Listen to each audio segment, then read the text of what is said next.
Josué 24:15, diz assim: porém, se vos parece mal servir ao Senhor, escolhei hoje a quem sirvais, se aos deuses a quem serviram vossos pais que estavam da além do Eufrates, ou aos deuses dos amorreus, em cuja terra habitais.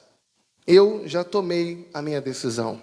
Eu e a minha casa serviremos ao Senhor.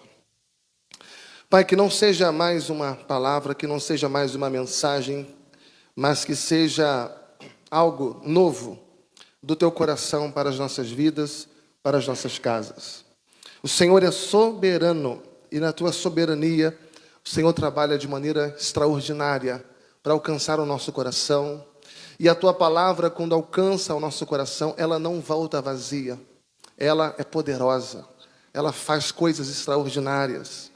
Faz, Senhor, mais uma vez. Faz na nossa vida. Faz na nossa família.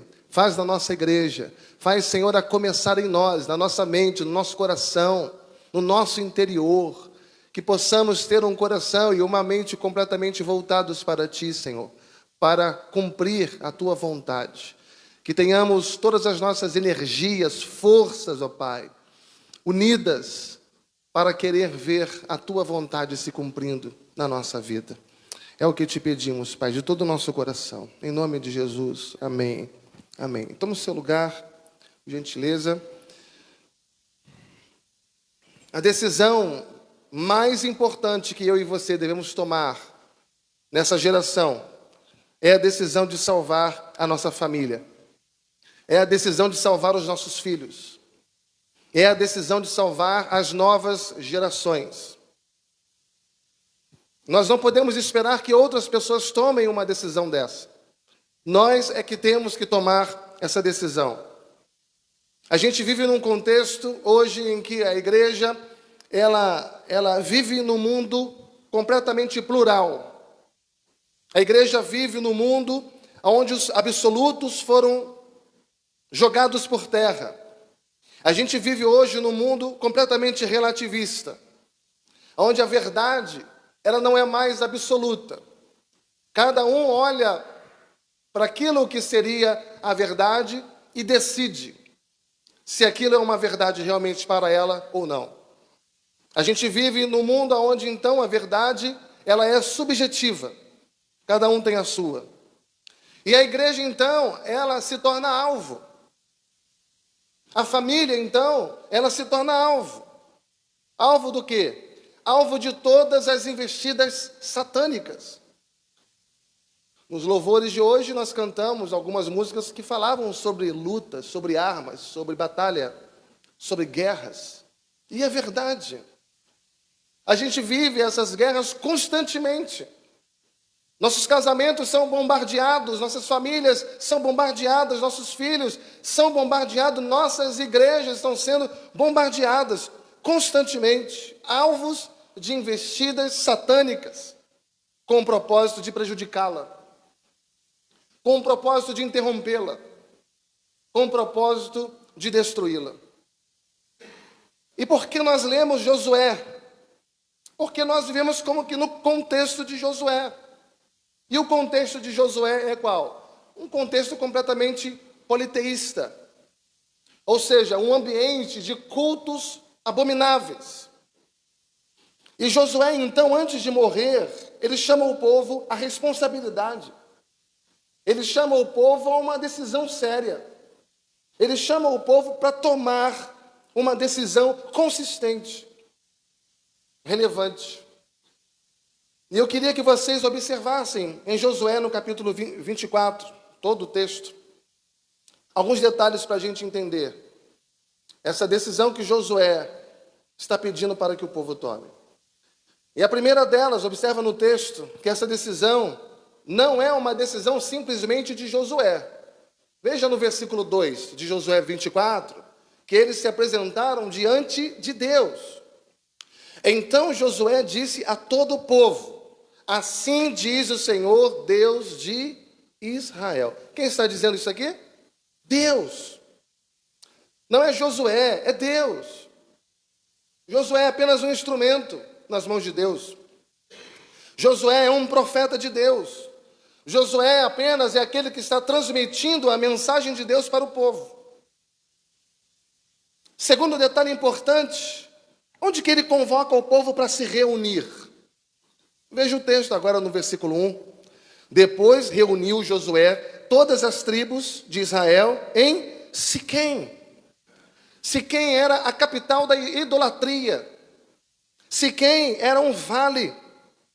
E uma vez você chegando a Siquém, e ele estava chamando o povo para Siquém, quando você chegasse naquele vale, era muito claro, você via duas montanhas, uma da direita e a outra da esquerda. De um lado estava a montanha de Gerizi, e do outro lado a montanha de Ebal. Lá em Deuteronômio capítulo 11, versículo 26, diz que uma montanha representava a bênção, outra montanha representava a maldição. E a bênção era a obediência a Deus, e a maldição era a desobediência a Deus. Então veja que é nessa conjuntura geográfica que Josué reúne o povo, chamando para Siquém, para que o povo contemplasse os dois vales. O vale de Gerizi, os dois montes, o monte de Gerizi e o monte de Ebal. Um monte representando a obediência e o outro representando a desobediência, porque isso estava dentro do contexto espiritual, do conhecimento do povo de Israel. Mas em terceiro lugar, diz o texto, ainda no versículo 1, que ele chamou todas as tribos de Israel. Ele chamou, diz o texto, os anciãos, ou seja, toda a liderança de Israel, seus cabeças, seus juízes, os seus oficiais, eles se apresentaram diante de Deus. Então, quem, onde e com quem e qual a decisão esse povo tem que tomar? O que nós lemos no versículo 15, porém, se vos parece mal servir ao Senhor, escolhei hoje a quem sirvais. Veja que ninguém vive sem adorar. Essa palavra, esse verbo servir, ele no original aponta para a postura de adoração. Adorar, servir aqui é adorar. Ninguém vive sem adorar. Ou você adora a Deus, ou você adora a ídolos. Ou você adora a Deus, ou você adora ao dinheiro, às riquezas. Ou você adora a Deus, ou você adora ao mundo. Ou você adora a Deus, ou você adora ao pecado. Jesus disse que nós não podemos servir a dois senhores, simultaneamente. Ou você vai servir a um ou a outro, aborrecendo a um e agradando a outro. Ou nós servimos a Deus, ou nós não servimos a Deus. Não tem meio termo.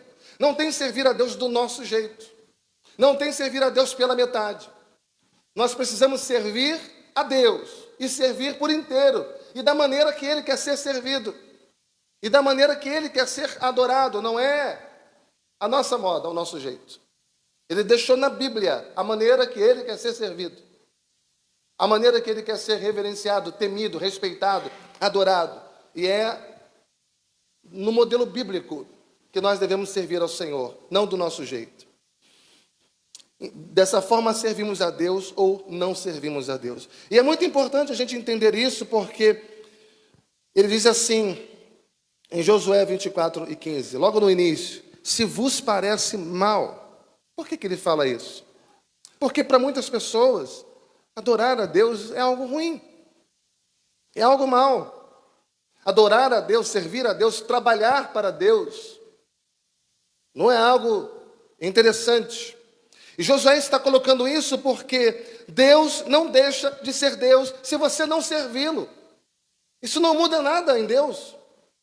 Se você não temê-lo, não respeitá-lo, não reverenciá-lo, se você não adorá-lo, ele continua sendo o mesmo. É a nossa vida que se complica, não a vida de Deus.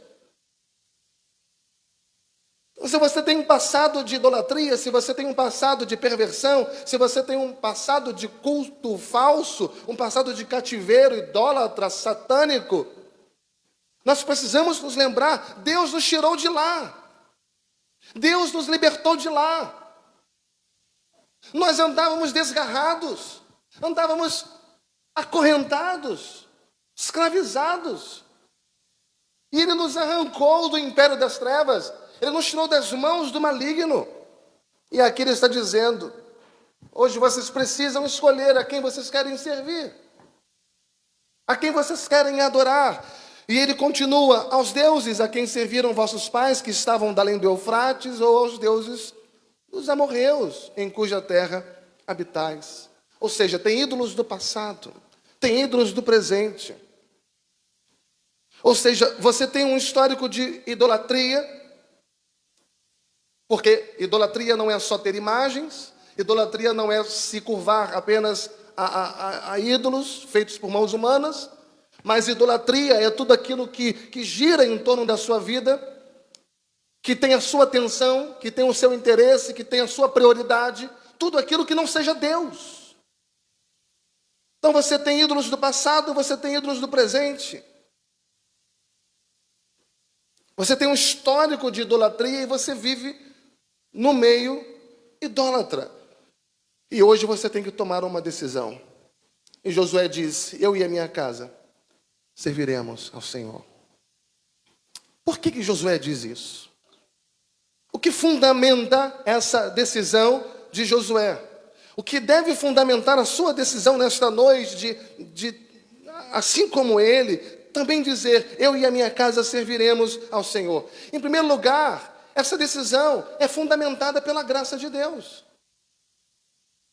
Ela é fundamentada na graça de Deus. Ou seja, não é você servindo ao Senhor com as suas próprias forças. Porque nós não temos forças em nós mesmos para servir ao Senhor. Quando você é encorajado a servir ao Senhor, quando você é motivado, quando você, no seu coração, arde o desejo de adorar a Deus, é porque Deus já veio em você, o Espírito Santo já te convenceu do seu pecado, o Espírito Santo já constrangeu o seu coração, porque isso é obra do Espírito Santo em nós. Se não for assim, se não for Jesus entrando na nossa vida, se não for Deus vindo ao nosso encontro, nós ainda estamos mortos em nossos pecados. E o morto não tem reação. Se nós estamos vivos para a glória de Deus, é porque Ele nos deu vida, quando nós ainda estávamos mortos. Então não é você e a sua casa servindo ao Senhor com as suas próprias forças. Veja em Josué 24, no versículo 11. Passando vós o Jordão e vindo a Jericó, os habitantes de Jericó pelejaram contra vós outros, e também os amorreus, os ferezeus, os cananeus, os heteus, os gergazeus, os heveus e os jebuseus. Porém, os entreguei nas vossas mãos. Todos vieram contra vocês. O que nós cantamos aqui hoje: seus inimigos cairão, porque o nosso Deus é mais forte. Tudo Ele pode. Os inimigos vindo contra nós, e o Senhor vencendo os nossos inimigos por nós, e Ele diz: eu entreguei nas vossas mãos. Em outras palavras, Deus está dizendo: as vitórias que vocês tiveram até hoje, as bênçãos que vocês viveram, experimentaram até hoje, as vitórias que vocês venceram até hoje, foi eu que venci por vocês. Foi eu que conquistei por vocês. Foi eu quem fiz. Até aquele dia que você se olhou no espelho e disse: eu sou demais. Não são as nossas forças. É pela força do Senhor. Então, olha para a sua casa. Olha para a sua família. E se a sua família está de pé, foi Deus. Olha para os filhos que você tem. Tenha certeza, foi Deus. Olha para o emprego que você tem, para a fonte de renda que você tem. Foi Deus. Olha para a igreja que você tem. Foi Deus, irmãos. Foi e sempre será. Tudo de bom que existe na sua vida foi Deus quem te deu. E nós precisamos continuar vivendo pela graça de Deus. Nós precisamos continuar vivendo na dependência de Deus, porque a glória pertence somente a Ele. Amém? Josué 23 e 14. um capítulo anterior: eis que já hoje sigo pelo caminho de todos os da terra. E vós bem sabeis que todo o vosso coração, de todo o vosso coração e de toda a vossa alma, que nenhuma só promessa caiu de todas as boas palavras que falou de vós o Senhor, vosso Deus. Todas vos sobrevieram, nenhuma delas falhou. Louvado seja Deus. Josué está dizendo: eu e a minha casa serviremos ao Senhor, porque o Deus que eu sirvo é o Deus da graça. Eu e a minha casa serviremos ao Senhor, porque o Deus que eu sirvo é o Deus da vitória.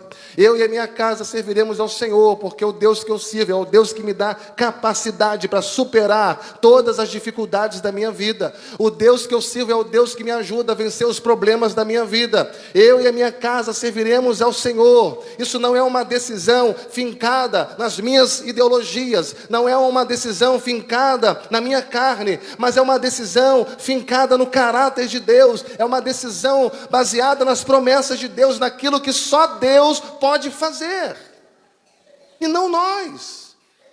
Às vezes nós nos desencorajamos, desanimamos, nos arrastamos na caminhada da vida, porque nos sentimos sem forças para alcançar algo. Mas desde quando alcançamos pelas nossas forças, irmãos? Se não pela força de Deus. A nossa vitória vem do Senhor, a nossa força vem do Senhor. É Ele que adestra as nossas mãos para a batalha, para vencer. Eu e a minha casa serviremos ao Senhor, porque o Deus que eu sirvo é o Deus de toda a graça. É Ele quem vai cuidar de você. É Ele quem vai cuidar da sua família. É Ele quem vai cuidar dos seus filhos. Ele é fiel. Segundo lugar, voltando para Josué 24, veja agora no versículo 14. Agora, pois, temei ao Senhor, e servi-o com integridade e com fidelidade.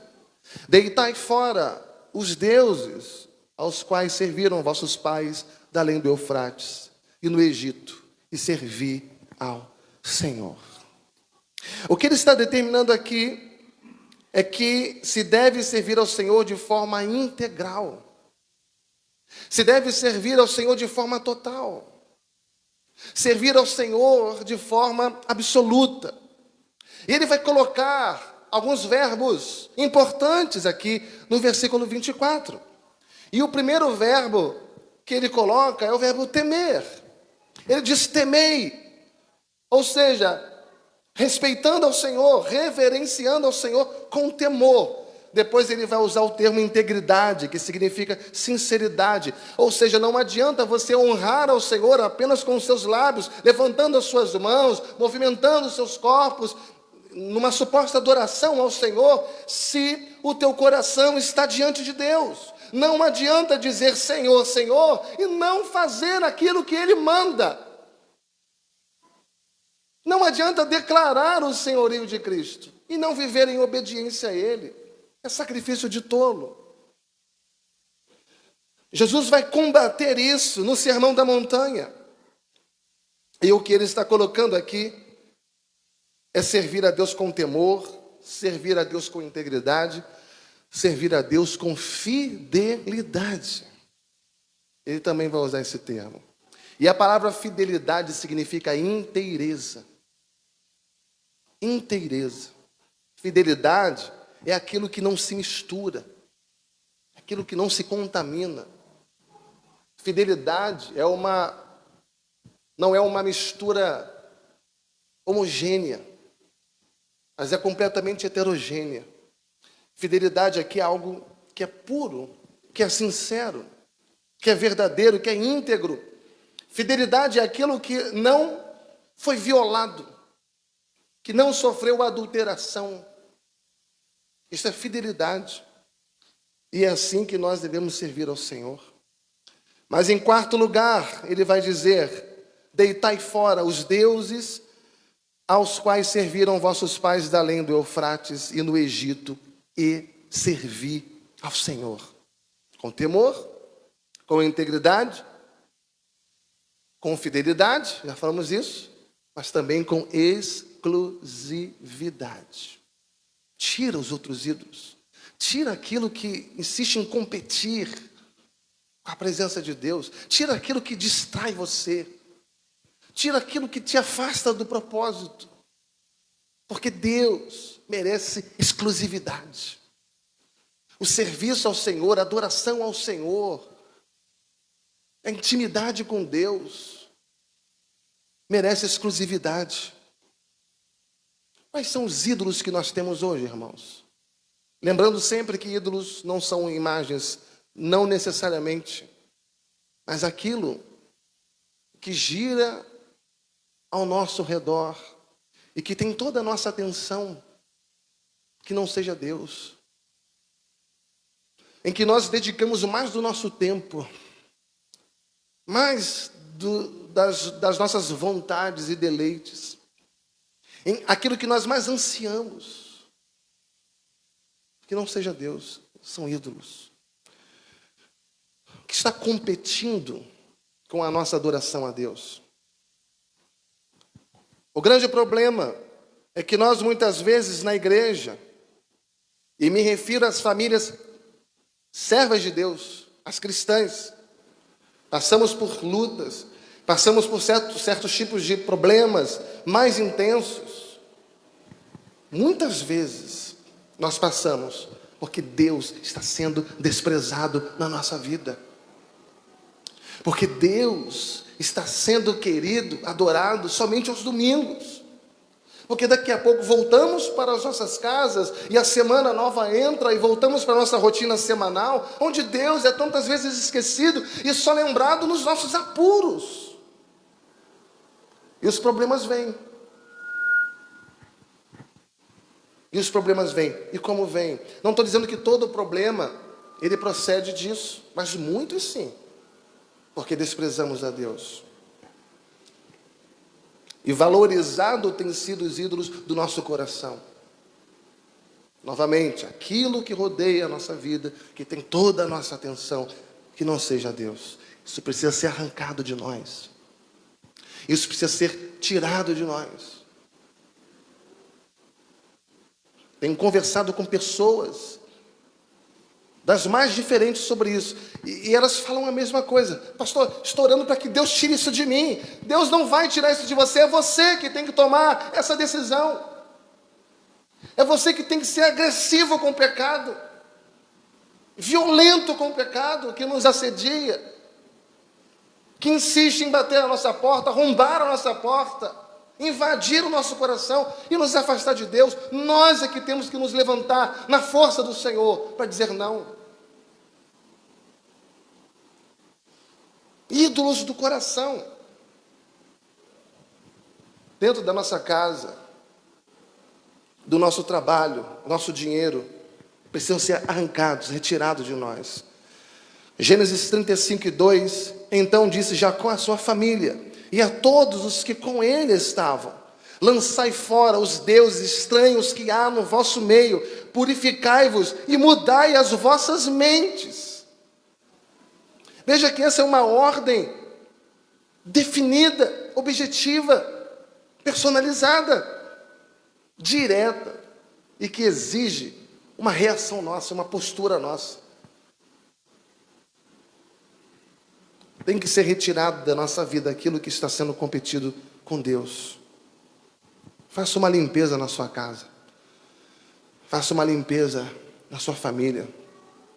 Faça uma limpeza no seu casamento. Olha para a sua vida. Faça uma autoanálise. E observa aquelas coisas que, de uma certa forma, atrapalha você de servir melhor a Deus. Não é que você não serve, mas você poderia servir melhor. Não é que você não adora, mas você poderia adorar melhor. Você poderia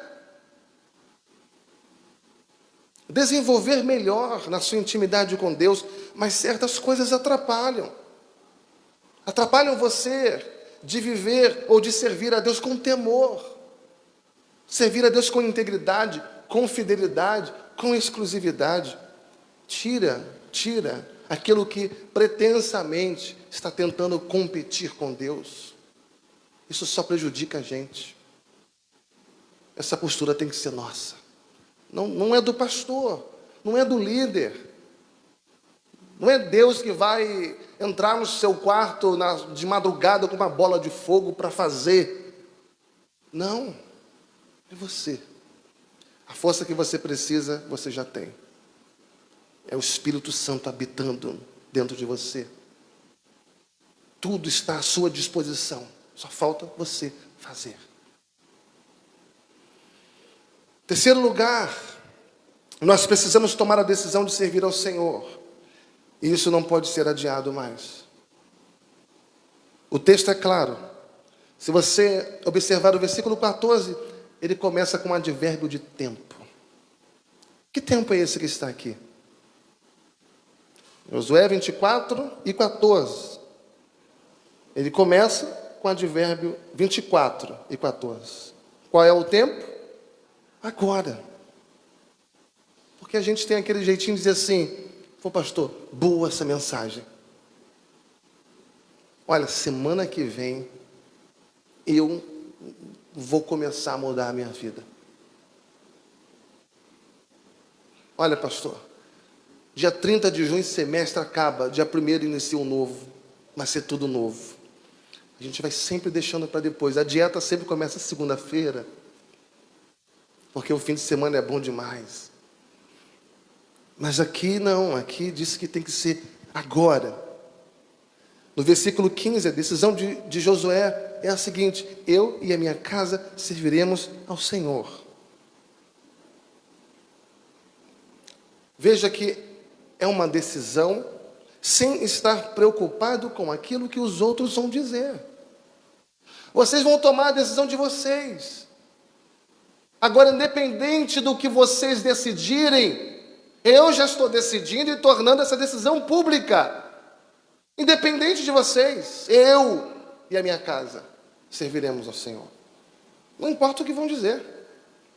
Não importa o que vão pensar. E às vezes a gente fica tão preocupado com aquilo que os outros vão dizer. E às vezes a gente fica tão preocupado com aquilo que vão pensar.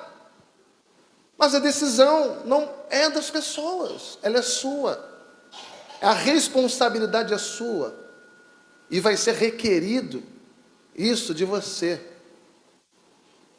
Segundo lugar, é uma decisão pública. Josué não está sozinho. Josué está com toda a sua liderança. Ele está aqui reunido com todos os líderes, os príncipes do povo, os cabeças, os anciãos. Ele não está falando em nome dele mesmo, mas em nome de Deus. Ele é apenas um profeta. E diante de Deus, e diante das autoridades, diante do povo, publicamente ele confessa: eu e a minha casa serviremos ao Senhor. Terceira característica dessa decisão, quando ele diz serviremos ao Senhor, esse verbo servir tem uma conotação de continuidade e não de descontinuidade. Não vou servir em 2023. Eu não vou servir no mês de junho, mas eu vou servir para sempre. Para sempre. Ou seja, quando dizemos que serviremos ao Senhor, significa que vamos servi-lo eternamente. Ele será o nosso Deus para sempre. Não é só enquanto as coisas estiverem boas, ou quando as coisas estiverem tão ruins, aí eu recorro a Ele como Senhor. É sempre. Passando pelo monte ou pelo vale. Passando pelo deserto ou pelos mananciais. Pelas lutas, pelas tristezas ou pelas vitórias e alegrias. Ele sempre será o nosso Deus. Nós o adoraremos para sempre. Para sempre significa Ele é e será sempre o Deus da minha vida, o Deus dos meus filhos, o Deus dos meus netos. Ou seja, eu vou transmitir a minha fé ao meu próximo. Eu vou transmitir a minha fé aos meus filhos. E assim será de geração em geração. Porque o nome do Senhor será lembrado, o nome do Senhor será glorificado. Será bendito, será adorado. Veja versículo 2, Josué 24:2. Então Josué disse a todo o povo: assim diz o Senhor, Deus de Israel: antigamente, vossos pais, Terá, pai de Abraão e de Naor, habitaram da além do Eufrates e serviram a outros deuses. Abraão veio do paganismo, mas Deus fez uma aliança com Abraão, de que nele seria abençoada todas as famílias da terra. Deus fez a aliança da graça para dizer: a fé que eu estou dando a você, Abraão, eu também transmitirei às futuras gerações. Eu estou fazendo um pacto com você, uma aliança com você, e esta aliança ela se estenderá pelos seus filhos, pelos filhos dos seus filhos, e de geração em geração. Josué 24:24 disse o povo a Josué: ao Senhor, nosso Deus, serviremos e obedeceremos a sua voz. Foi a resposta que o povo deu a ele. Veja que Josué alertou antes: olha, vocês não podem servir a Deus e aos outros ídolos. E o povo aqui está como quem diz: Josué, fica tranquilo, Josué, fica de boa, nossa decisão já foi tomada. Assim como você, nós também serviremos ao Senhor. E qual foi o resultado de tudo isso? Veja Josué 24:29.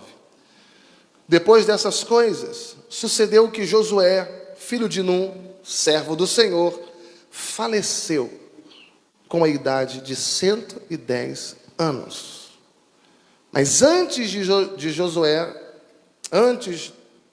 morrer, Josué fez essa aliança com o povo. E antes dele se despedir do povo para habitar nas suas heranças, nas suas terras, veja o que diz em Juízes, capítulo 2. Versículos 6-8, depois 10-12. Diz assim: havendo Josué despedido o povo, foram-se os filhos de Israel, cada um a sua herança, para possuíres a terra. Serviu o povo ao Senhor todos os dias de Josué, e todos os dias dos anciãos que ainda sobreviveram por muito tempo depois de Josué, e que viram todas as grandes obras feitas pelo Senhor a Israel. Faleceu Josué, filho de Num, servo do Senhor, com a idade de 110 anos. Agora versículo 10. Foi também congregada a seus pais toda aquela geração, e outra geração após ele se levantou, que não conhecia ao Senhor, nem tampouco as obras que fizera a Israel.